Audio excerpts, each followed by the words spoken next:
And now we'll move on to introduce Dr. Pablo Garcia. Again, a great honor to introduce him. As Dr. Garcia and I spoke before he put together his presentation here, he's going to tell us kind of where he's at to date and what he did over the past several months and so related to some of the work. Certainly in the setting of COVID and so forth, we've had some continuation of what we'll be doing on some of the projects, but he's going to present where he's at to date. He is a nephrologist training in transplant nephrology at Stanford University. He's a graduate of Universidad de San Carlos in Guatemala. He completed his general nephrology and master's in research and epidemiology at Stanford. As a CSN fellow, he has a special interest in global health in nephrology, COVID-19 in patients on dialysis, CKD of unknown etiology, onconephrology, and tubulointerstitial kidney diseases. And he has other interests, including understanding and studying chronic kidney diseases in settings where patients have limited resources. He is the Clinical Scientist in Nephrology Fellow 2019 to 2021. And thank you, Dr. Garcia, for sharing with us today on your research.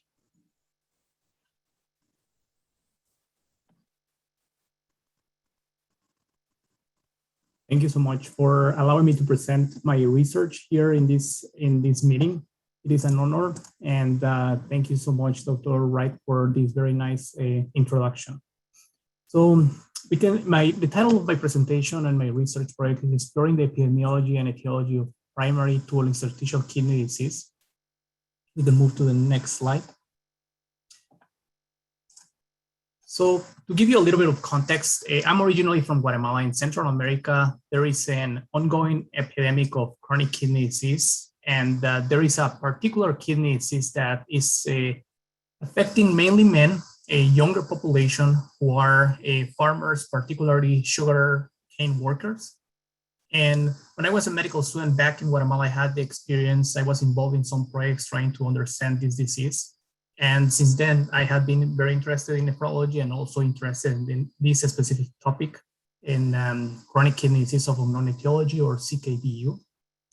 There has been several studies about this type of kidney disease in Central America and around the world.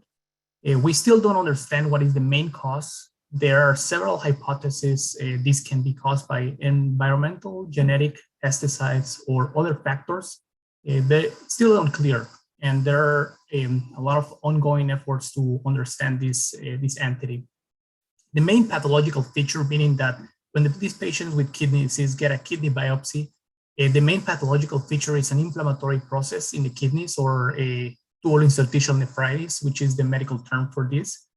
And that is what some of the researchers in Central America and also in other areas around the world, such as Sri Lanka, have found. So my grant is basically an intersection between kidney disease in California, specifically tubulointerstitial nephritis, and kidney disease back in Guatemala.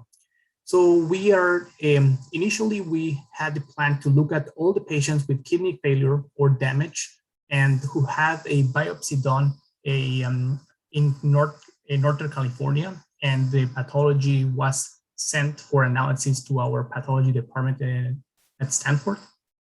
And next slide, please.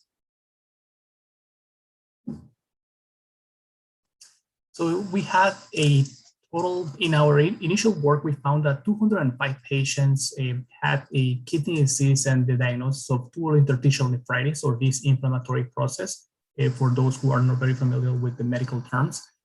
On the right side, there is a table describing the basic characteristics of these patients. So we total of 205 patients with the mean age of 65 years and 49%, or almost half of them, female. And most of the patients were white. We can move to the next slide, please. So some of the my grant started in July 2019, and we were able to obtain the IRB approval by Stanford University and set the plan to collaborate with our colleagues back in Guatemala. One of the initial challenges was the data that we found from that we were looking demographic and clinical characteristics among patients who had a kidney biopsy done, who were referred to Stanford Nephrology. Data was not quite complete, and we thought that probably it was not going to be good enough to reach our main aim. So we decided to switch and focus on working or in collaboration with other centers who had a better data set or a more complete data set. So we were able to obtain the initial, as mentioned before, we were able to obtain the initial IRB, but then unfortunately we had the situation with COVID-19, and we decided to expand our collaboration with other institutions in California, modify our plan, and then we had some delays related to COVID-19 in California and back in Guatemala. And I will share some of the progress that we made in both places and both locations. Back in Guatemala, I was still able to travel in October 2019 to Guatemala, and we had a symposium and other research-related activities. So we can move to the previous slide, sorry. Thank you so much. So we modified our plan to determine the epidemiology of end-stage kidney disease of unknown origin in the California Central Valley. We know that around 5% of the population with end-stage kidney disease in the United States have kidney disease of unknown etiology. The population of patients, we hypothesized that patients in California and Central Valley work as farmers or have worked as farmers back in places such as Central America. The clinical characteristics and demographic are very similar to those patients with chronic kidney disease and or tubulointerstitial nephritis in other settings like my home country, Guatemala, or Central America. Therefore, we decided to focus on this population. And next slide, please. Working in collaboration with some of the dialysis network in California, we had an IRB approved by Stanford University and DaVita Dialysis, and we developed a questionnaire to obtain demographic and clinical data from each patient who has end-stage kidney disease of unknown etiology. And the main idea of this is to try to better understand the characteristics of these patients with end-stage kidney disease of unknown etiology. And next slide, please. Sorry, we can go back to the previous slide. Thank you. So our aim is to describe the characteristics of patients with a known cause of end-stage kidney, unknown cause of kidney disease, end-stage kidney disease. We will determine whether a profile of patient is similar to those described in Mesoamerica, and whether these patients are migrants from affected countries or have developed the novel disease here while working on farms, for example. And we can move to the next slide, please. So part of my work and research project involved also research back in Guatemala. In Guatemala, the main limitation that we have there is the lack of research infrastructure. And in 2019, in October, I co-organized a symposium to better understand the challenges and opportunities for advancing chronic kidney disease care research back in Guatemala. We formed a consortium with the goal of launching a population-based study to investigate chronic kidney disease and chronic kidney disease of unknown etiology as well. And next slide, please.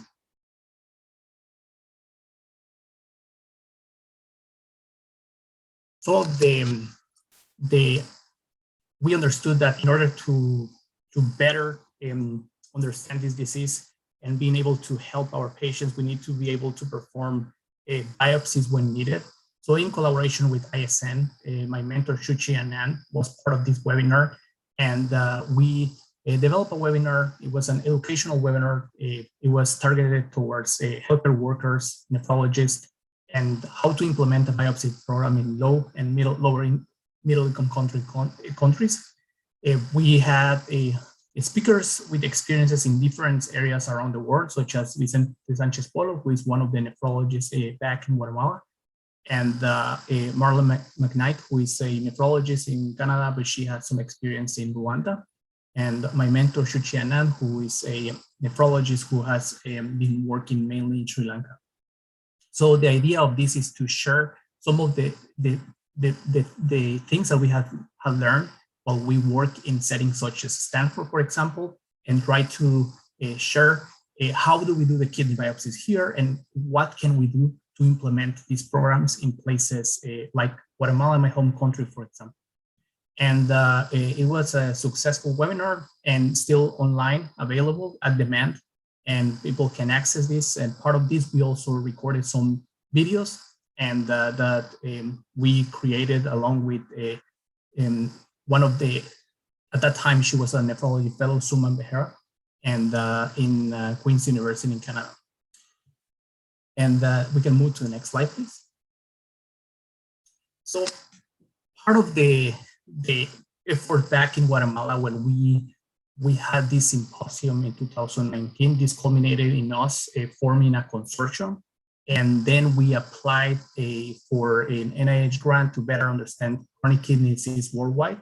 This proposal aims to investigate the causes of chronic kidney disease in Central America.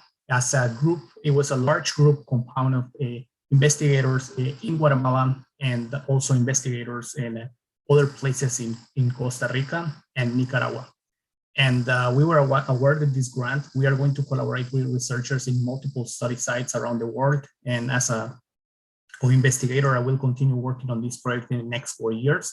And we hope that with this, this is going to be the largest study on chronic kidney disease of unknown etiology ever. And hopefully we will get more data and we will understand better the disease and we will be able to better help our patients. So we can move to the next slide. So I want to thank the American Kidney Fund for this opportunity. This is ongoing work. I had the opportunity to work with my colleagues back in Guatemala and to reconnect with my home country and also with my colleagues here in the United States. And I had the opportunity to teach and also to learn. I did a master's in clinical research and epidemiology at Stanford as well. And this has been a great experience, ongoing. It's a learning opportunity that is very unique. My mentor, Chuchi Anand, has been a great mentor, and we still are still working in multiple projects, not necessarily related with chronic kidney disease of unknown etiology, and for that, I'm very grateful. Thank you, Dr. Garcia. Thank you so much for sharing with us the entire process of your project. And I think what is inspiring to me is that there are challenges, right, with IRBs and making things even institutional or within a nation. But what you did is you turned it into something very exciting because you took a barrier and now are looking at things in a bigger, more global way across the world with kind of some of the nuances and what you changed throughout. So kudos to you for that, and thank you. Thank you. So I don't see any questions through the chat if anybody would care to submit any, but in the meantime, there's some through the Google forms we have here. I think one of the questions is, you've already been volunteering with AKF on so many activities. What areas do you think you'd hope to collaborate on in the future? I think that I did recently a work with AKF developing the kidney health coach, but in the Spanish version. So I had it was a great opportunity. I think that I like to educate patients or share experiences from the nephrology perspective, but in Spanish. So I was able to record my voice in this kidney health coach. And I think that it's a very, an opportunity that is very fulfilling, and I would like to continue doing this type of activities. I know that we have a large population of our patients in the United States. They don't speak English, and it's very challenging to learn to learn more about kidney disease. And there are a lot of questions, and the patients are not only suffering from kidney disease, but also suffering from misinformation, and they want to understand more about kidney disease. But there are a lot of barriers to get this knowledge to our patients, and I really enjoy doing that. I enjoy taking care of patients who have a Hispanic background, and I would like to continue doing this with AKF.